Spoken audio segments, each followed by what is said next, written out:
Ya, Assalamualaikum. Bismillahirrahmanirrahim. Kita sambung dengan Arabic for Understanding and Appreciating Al-Quran ya. Kita study bahasa Arab untuk memahami dan appreciate ya, untuk kita appreciate Al-Quran, ayat-ayat dalam Al-Quran. Jadi kita sambung dengan lesson sekarang, kita dah lesson nombor 8. Jadi kita masih lagi kategori-kategori kalimat isim ya. Kalimat isim dekat sini saya boleh cakap kalimat istifham ya, sebab ada istifham tu dia bukan hanya isim, dia tetap termasuk juga harf ya, harf. Jadi kita betul kalau kita nak cakap isim istifham dalam bahasa Inggeris ialah interrogative pronoun. Ini pronoun kita tahu domir, apa-apa domir dia adalah isim. Tapi ada juga yang setengah daripada sebahagian pada istifham tu dia dalam kategori harf ya, dalam kategori harf. Jadi kita tengok sambung. Jadi sekarang ni semua kita dah cover. Kita dah cover the last lesson 7 yang kita cover sebelum tu adalah isim zarf. Jadi sekarang kita masuk isim istifham dan isim apa-apa pun ya. Kalau isim kita kena ingat dia ada 4 aspek dia ya. Dia ada dia punya makrifah, nakirah ya, khusus ataupun umum, gender, muzakkar atau muannas. Lepas tu number dia, bilangan dia, mufrad, musanna ataupun jamak. Lepas tu dia ada i'rab dia, yang penting tu i'rab dia. Dalam nahwu ni, rafa', nasab ataupun jar. Dan i'rab tu ada 9 cara nak menunjukkan perbezaan-perbezaan i'rab atas setiap kalimah. Jadi dekat sini kita tengok balik, saya terus pergi ya.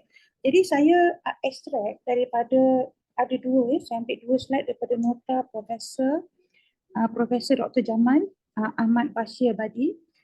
Saya attended dia punya lecture masa dalam Islamic University ya, Certificate in Quran and Sunnah Study, and saya very impressed. Topik yang dia cover ialah the thinking styles in the Quran. Maksudnya kan cara kita berfikir ya, pemikiran, style berfikir dalam Al-Quran dan macam mana kita nak mengenal pasti dan peranan mereka dalam tadabbur Al-Quran. Jadi saya hanya ambil dua slide sebab saya nak tengok yang bahawa ada style yang nombor dua ya. Style yang nombor dua yang disebut dekat sini adalah dia panggil pemikiran secara inclusive thinking ataupun berfikiran secara soalan ya, secara questioning ya. Maksudnya kita ni questioning, kita ni inquisitive, maksudnya kita ni nak ambil tahu, dan bila kita tak tahu ataupun kita teringin nak mengambil tahu tentang sesuatu fakta, kita akan bertanya ya, kita akan mengemukakan soalan, dan soalan tu bergantung kepada, dia selalunya soalan-soalan ni dia bermula dengan kalimat kalimat istifham. Istifham tu sendiri maksudnya untuk mendapat fahaman. Dia usaha untuk faham tentang sesuatu.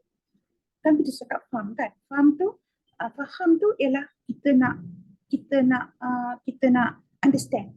Kita nak faham tentang sesuatu. Jadi yang kita selalu sebut kalimat istifham ya. Jadi istifham tu adalah kita panggil dia ada terdiri pada dua. Dia interrogative particles, maksudnya dia half, dia ada juga yang sekumpulan tu dalam golongan half, dan golongan lain tu adalah pronoun ya. Dia antara interrogative particles ataupun interrogative pronoun, di mana ganti-ganti nama kalimat yang kita gunakan untuk memahami tentang sesuatu secara menggunakan soalan, menanya soalan ya. Jadi dalam Al-Quran tu, ini contoh-contoh ni kita akan study semua ni. Limaza, ya, aina, mata, aina, lepas tu kaifa, hal, you know, lepas tu al-himaza. Jadi soalan-soalan tu dia selalunya kita jumpa dalam Al-Quran. Ya, sebab dalam Al-Quran tu tuntutan Al-Quran ialah untuk kita berfikir. Dan keupayaan kita mendapat fikir secara lebih dalam ialah cara kita ni menanya sesoalan. Dan kadang-kadang soalan tu ditanya. Ya, dalam ayat-ayat dalam Al-Quran banyak dalam bentuk soalan. Ya, Jadi contohnya alam ya'tikum, ya, alam ya'tikum nazir, kan? Jadi dekat sini kita kena tahu apa dia adalah kalimat-kalimat. Jadi kita tengok sebahagian, ya, sebahagian daripada itu kita tengok table ni. Jadi kalimat istifham ini yang common question word. Saya menggunakan perkataan kalimat dan bukan isim sebab setengah tu dia mungkin dalam pertolongan harf. Ya, jadi kalimat tu ada 3 kategori, ya. Kalimat tu dia merangkumi fi'il, ya, kalimat perbuatan, dia juga merangkumi harf, kalimat-kalimat huruf, ya, harf, maksudnya particles, ya, particles, dan juga dia juga merangkumi isim, ya, kalimat isim. Ataupun noun, ya. Jadi kita tengok selalu soalan yang ditanya, ya, man, ya, man. Jadi ini adalah istifham, ya. Dia adalah isim istifham, interrogative pronoun, siapa. Man bukan harf, ya, dia bukan harf, dia adalah isim. Jadi apa terjemahan dia adalah who ataupun siapa. Dan dah keluar dalam Al-Quran tu sampai 317 kali, ya, lebih daripada tu. Jadi kalau kita nak tanya contoh dalam ayat 255, ini adalah ayat kursi yang selalu kita hafal, yang selalu kita baca, ayat kursi, ya. Dan sebahagian daripada ayat kursi itu dia bermula yang dengan man. Man zallazi yashfa'u indahu illa bi'izni. Jadi siapakah, ya, yang boleh memberi syafaat, ya, selain daripada Allah, illa bi'izni, selain dengan keizinan Allah, ya. Siapakah, ya, man zallazi yang boleh memberi syafaat indahu, ya, dari Allah lah kita nak cakap, ya, dari sesiapa darinya kecuali dengan izin Allah, ya, indahu illa biizni. Jadi dekat sini man tu adalah siapa, ya. Dia dalam boleh dia ada dua, dia kita boleh pandang daripada segi dua. Man tu daripada soalan siapakah. Dalam bahasa Melayu senang kita tambah kah, ya. Kalau dalam bahasa Inggeris is who, ya, who ataupun siapakah. Tapi man tu boleh digunakan sebagai kita tak cover lagi, ya, yang pasal kita isim mausul, ya, isim mausul. Maksudnya relative clause.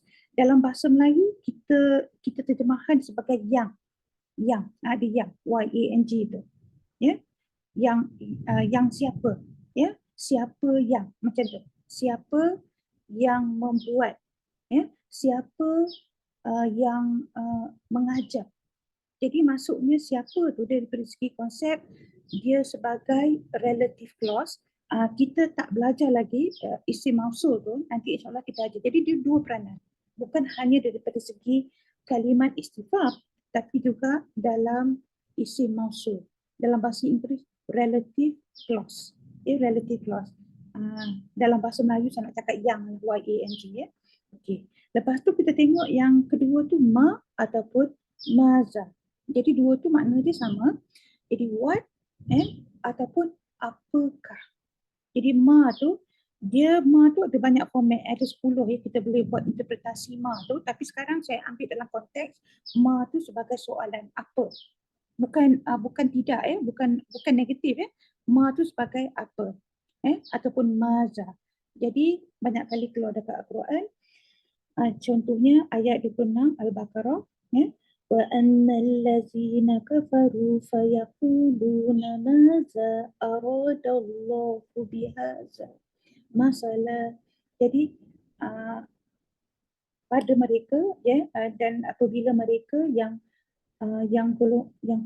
kufur bercakap, ya, fayaquluna madza, apakah niat Allah, ya, apakah maksud Allah dari bihaza, ya, dengan misal ini, ya, maza, ya, dengan misalan ini, ya, dengan misalan bihaza. Haza tu adalah isim isyarah, ya, kita ingat, ya, haza. Jadi maza, ya, sebab apa, ya, apakah yang dia maksudkan, ya, apa yang Allah maksudkan, niatkan, ya, dengan misalan ini. Dengan misalan ini. Jadi ini dalam konteks. Dalam ayat 30 pun qala inni a'lamu ma la ta'lamun. Jadi dekat sini bukan dalam bentuk soalan, ini dalam bentuk relative clause. Dekat ini ayat 30 di mana Allah bersabda kepada para malaikat tentang yang dia nak mencipta satu makhluk Adam sebagai khalifah di dunia. Jadi apabila disoal oleh malaikat yang bahawa yang makhluk ni Adam ni akan menyebabkan banyak fasad kerosakan dalam dunia tu, jadi Allah menjawab qala ini sesungguhnya saya a'lamu lebih tahu ma la ta'lamu apa yang kamu tidak tahu. Jadi ini bukan dalam bentuk soalan, ini dalam bentuk yang maksudnya kalau dalam bentuk relative clause.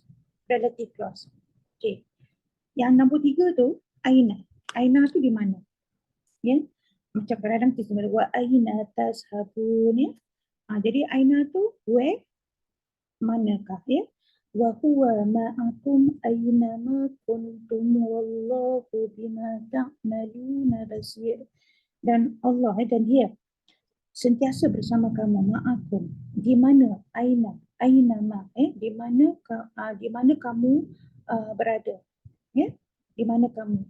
Dan dia sentiasa bersama kamu semua di mana kamu berada. Jadi aina pun ini bukan dalam bentuk soalan tapi dalam bentuk relative clause, mausul. Jadi kalau dalam bahasa Melayu yang saya cakap yang tu, yang di mana? Di mana kamu berada? Mana-mana kamu berada. Maksudnya itu. Mata maksudnya bila? Bila lima ataupun limaza maksudnya ialah why ataupun kenapa. Laula, why not? Kenapa tidak? Kalau laula tu kenapa tidak? Kalau limaza ataupun lima kenapa? Tapi kalau laula, why not? Kenapa tidak? Contohnya waqulu laula unzila alaihi malak. Jadi mereka berkata, mereka semua berkata, kenapa tidak diturunkan pada malaikat? Kenapa unzila unzila? Jadi unzila kenapa tidak diturunkan kepada malaikat? Kenapa tidak? Why not? It was not sent. It was not sent. Dia kata pada seorang malaikat. Pada seorang malaikat. Maksudnya kenapa turun pada rasul? Okey, jadi kaifa ialah how, ataupun bagaimana. Kaifa takfuruna billah. Macam mana? Bagaimana? How can they disbelieve? Macam mana mereka boleh tidak mereka kufur dengan Allah? Wa kuntum amwatan. Padahal sebelum mereka dulu tu mati. Fa ahyakum, dan kemudian Allah menghidupkan mereka. Jadi bagaimana? Kaifa, how. Dekat sini adalah how ni dia macam dia punya tu question mark, sebab dalam bahasa Arab dia tak ada question mark.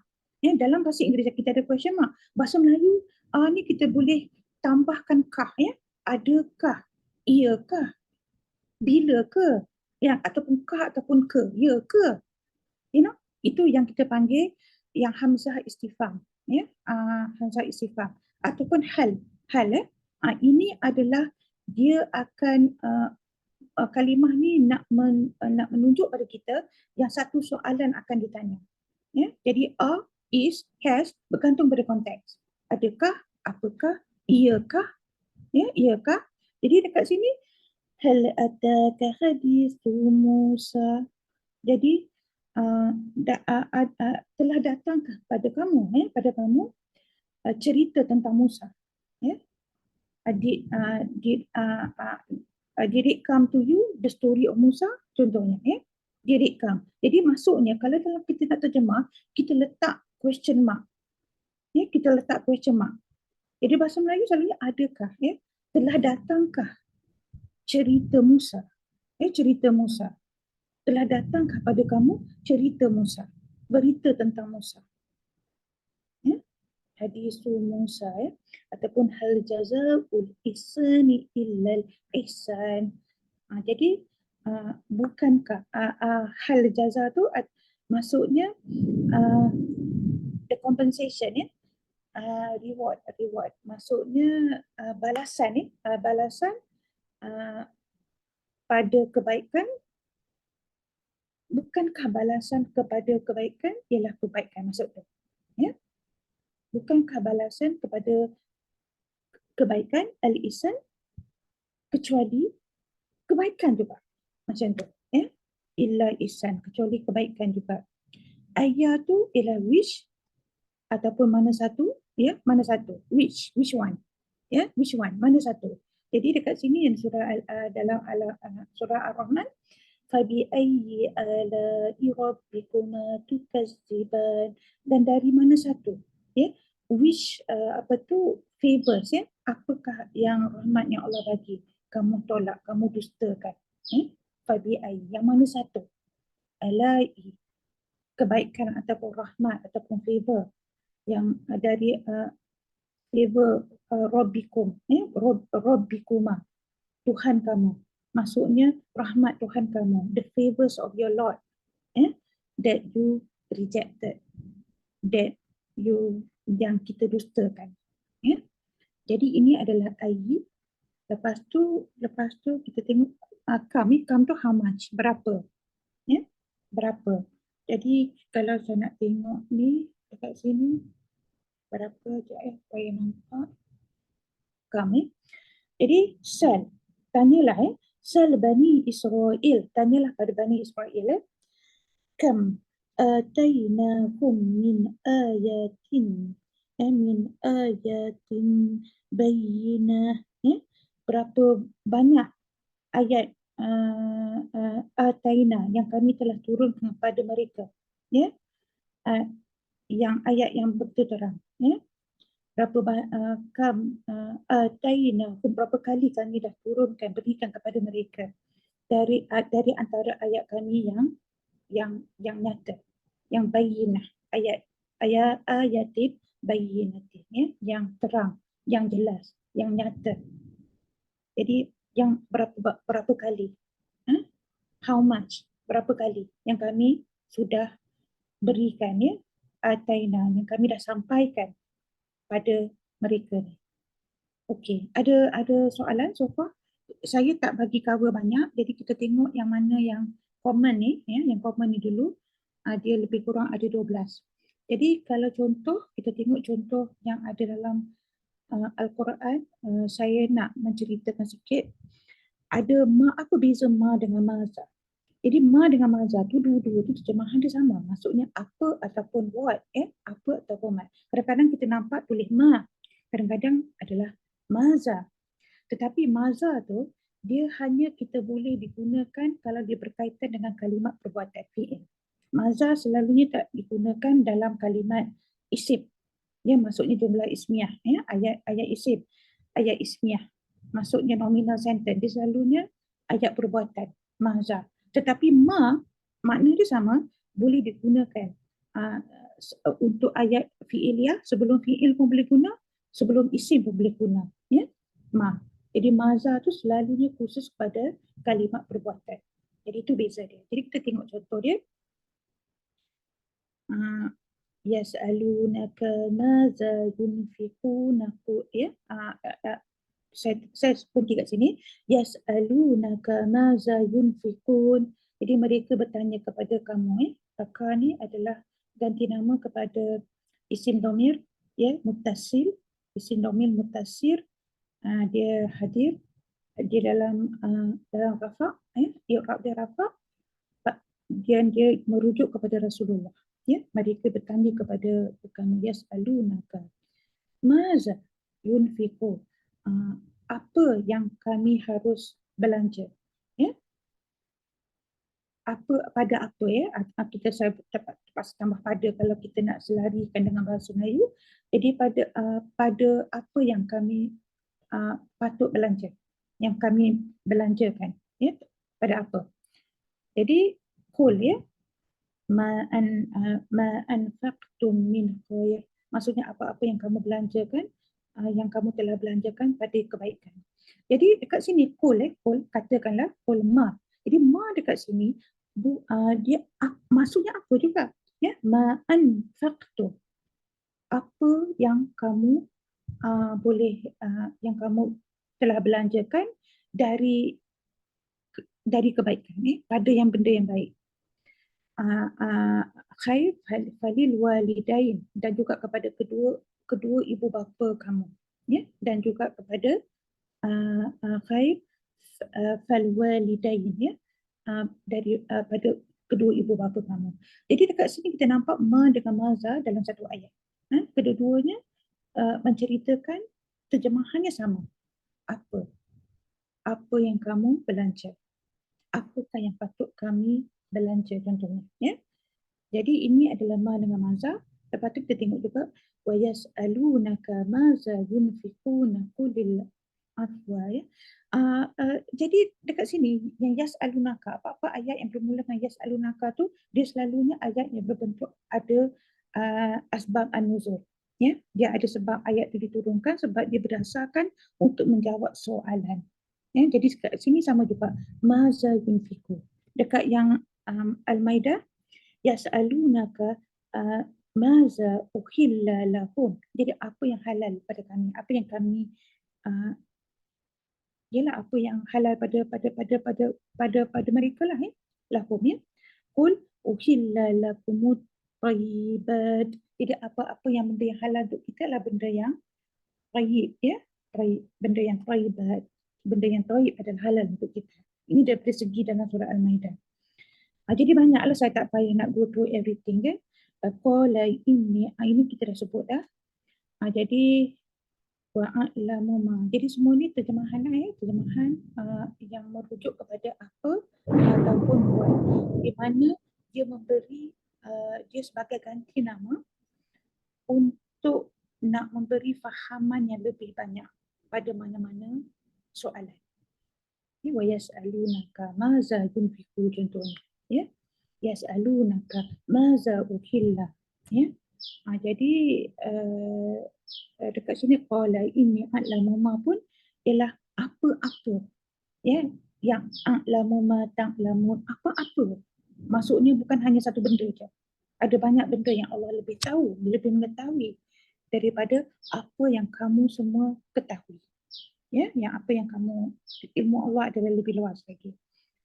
Jadi ada apa-apa soalan dekat sini pasal ma ataupun maza, nota saya akan bagi insya-Allah. Sekarang dah sebelum saya nak bagi 10 fungsi ma tu, ini topik baru, dia berkaitan dengan ma ataupun maza. Jadi insya-Allah saya sambung hari Jumaat. Jadi saya berhenti dekat sini dulu. So assalamualaikum, bismillahirrahmanirrahim.